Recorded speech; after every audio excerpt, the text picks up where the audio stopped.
En este video comenzamos el tema de operaciones de funciones. Entonces hemos estado hablando un par de semanas sobre funciones y ahora vamos a comenzar a hacer operaciones con ellas. En este video hablaremos de suma de funciones, resta, multiplicación y cociente, es decir, una función sobre otra función.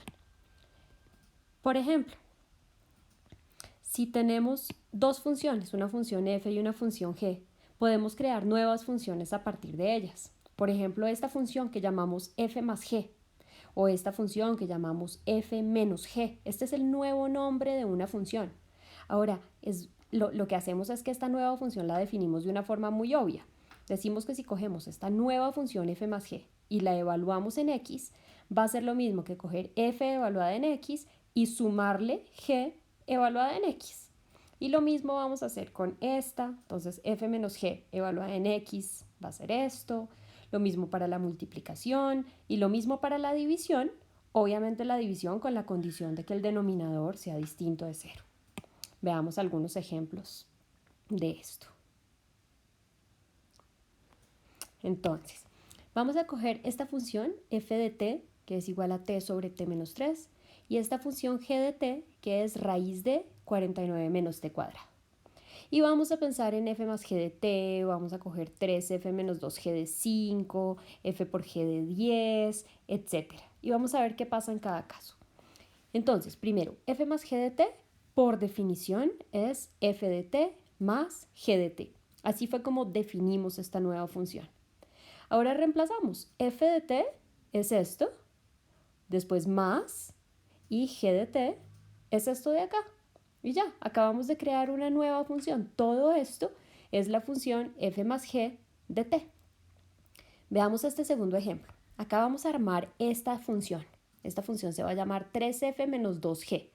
Y no la queremos en t, sino que la queremos de una vez evaluar en 5. Entonces lo vamos a partir. Nos va a quedar 3 por f de 5, 3 por f de 5, menos 2 por g de 5, menos 2 por g de 5.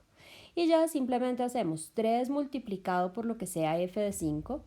Entonces acá pues f de 5 es 5 sobre 5 menos 3. Ahí está. Y g de 5 lo reemplazamos acá, reemplazamos el t por 5 y nos queda raíz de 49 menos 5 al cuadrado. Y este sería el valor, lo único es que lo vamos a simplificar. Entonces, esto abajo me da 2, arriba me da 15, o sea, 15 medios. Este 5 al cuadrado es 25, esto adentro me da 24, 2 por raíz de 24, acá está. Ahora, todo este es el resultado que podemos, por ejemplo, escribirlo como una sola fracción. ¿Listo? Poniendo mismo denominador. Podemos también simplificar esta raíz. 24 es 4 por 6. Entonces podemos sacar de la raíz ese 4 que nos sale como un 2. Y cualquiera de estas formas de escribir el resultado está bien. Y si lo meten en la calculadora, pues les da aproximadamente menos 2.3. Listos. Ahora cojamos la función f por g y evaluémosla en 10. Por definición, esta función la definimos como f por g. Entonces, f evaluado en 10 por g evaluado en 10. Ahora observen la función g. La función g es esta. ¿Qué pasa si cogemos esa función y la evaluamos en 10? Adentro de la raíz nos quedaría 49 menos 100, que es un número negativo. O sea que g de 10, este g de 10 no existe. Por lo tanto, f por g de 10 no está definida. ¿Listos? Me paso al siguiente. G sobre f de 1. Entonces eso por definición es g de 1 sobre f de 1. Ahora reemplazamos g, evaluamos g en 1, nos da esto. Cogemos f y lo evaluamos en 1, nos da esto.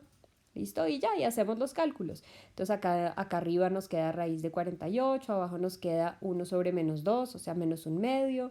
Al hacer la oreja nos queda menos 2 raíz de 48, que se puede simplificar si queremos, porque esta raíz, este 48 se puede escribir como 16 por 3, o sea que sale un 4 de la raíz. Y por último pensemos en f sobre g de menos 7. Por definición, eso es f de menos 7 sobre g de menos 7. Y resulta que esto no está definido.